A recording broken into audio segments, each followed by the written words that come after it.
መሞት ወይም ማለት ከኔ ትእዛዝ ውጪ እወጣለሁ ካልሽ አጸፋ ይገባል። ምን አድርገህ ነው?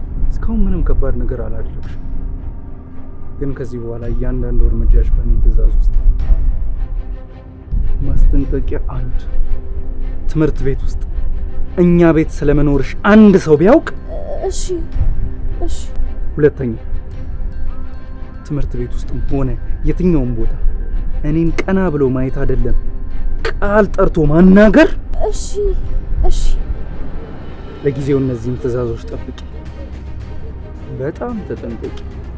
ማንም ወልዶ እንደጣልሽ እኔ ደግሞ አሽቀነጥርሻለሁ። ተግባባን? አዎ።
እንደዚህ ልክ ካላስገባዋት አይሆን።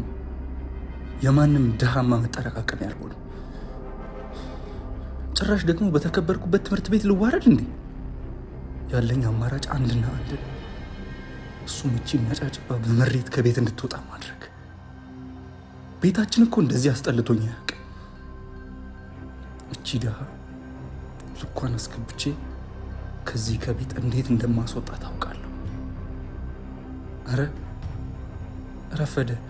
ይህኔ እኮ ኪዱ እየጠበቀችኝ ይሆናል።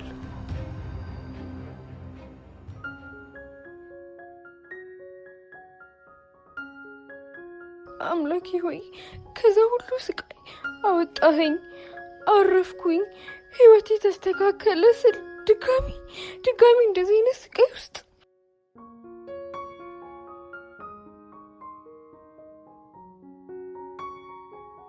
አምላኬ ቆይ በምን ኃጢአቴ ነው? ምን በድዬ ነው እኔ ላይ ሁሉ መከራ እየመጣብኝ ያለው? ለምንድን ነው?